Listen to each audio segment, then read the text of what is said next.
അപ്പൊ നമ്മുടെ ചോദ്യം ഇതാണ്: ഒരു ചതുരത്തിന്റെ നീളവും വീതിയും 10% വീതം കുറച്ചാൽ അതിന്റെ വിസ്തീർണം എത്ര ശതമാനം കുറയും?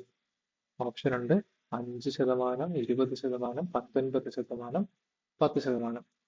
അപ്പൊ ഇത് ചെയ്യാനുള്ള ഏറ്റവും എളുപ്പ വഴി, അതിന്റെ വിസ്തീർണം ഇപ്പൊ 100 എന്ന് വിചാരിക്കാം. ഇപ്പൊ അതിന്റെ വിസ്തീർണം എത്രയാണെന്ന് വിചാരിക്കുക? 100 വിചാരിക്കുക. അപ്പൊ നമുക്ക് 100% എന്നുള്ളൊരു നമ്പർ ഉള്ളത് കൊണ്ടാണ് നമ്മൾ വിസ്തീർണം 100 എടുക്കുന്നത്.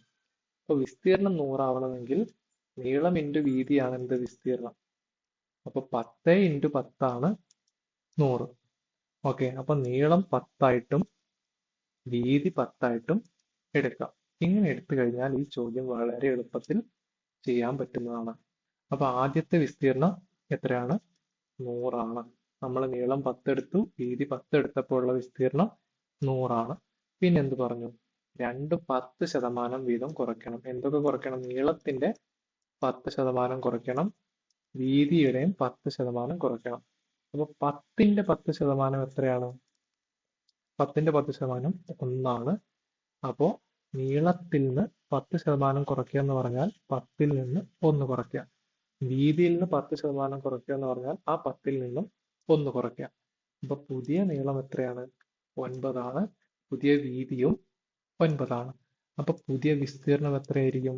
നീളം ഇൻറ്റു വീതി 9 × 9, അതായത് 81 പുതിയ വിസ്തീർണം. അപ്പൊ പഴയ വിസ്തീർണം 100, പുതിയ വിസ്തീർണം 81. അപ്പൊ എത്ര കുറഞ്ഞു? 100 - 81, അതായത് 19 കുറഞ്ഞു. 19% കുറഞ്ഞു എന്നെടുക്കാം. എന്തുകൊണ്ടാണ്? നമ്മൾ വിസ്തീർണം 100 എടുത്തത്. അപ്പൊ 100 എടുക്കുന്നത് 100%-ന് ഈക്വൽ ആയിട്ട് ചെയ്യാൻ ഉള്ള എളുപ്പത്തിന് വേണ്ടിയാണ്. അപ്പൊ 100ന് പകരം വേറെ ഏതെടുത്താലും നമ്മൾ അതിനനുസരിച്ച് മാറ്റങ്ങൾ വരുത്തേണ്ടി വരും. അപ്പൊ 100 എടുത്തത് കൊണ്ട് നമുക്ക് പെട്ടെന്ന് ഉത്തരം കിട്ടി. എത്രയാണോ ഉത്തരം കിട്ടിയത് അത്രയും ശതമാനമാണ് കുറഞ്ഞത്. Option C.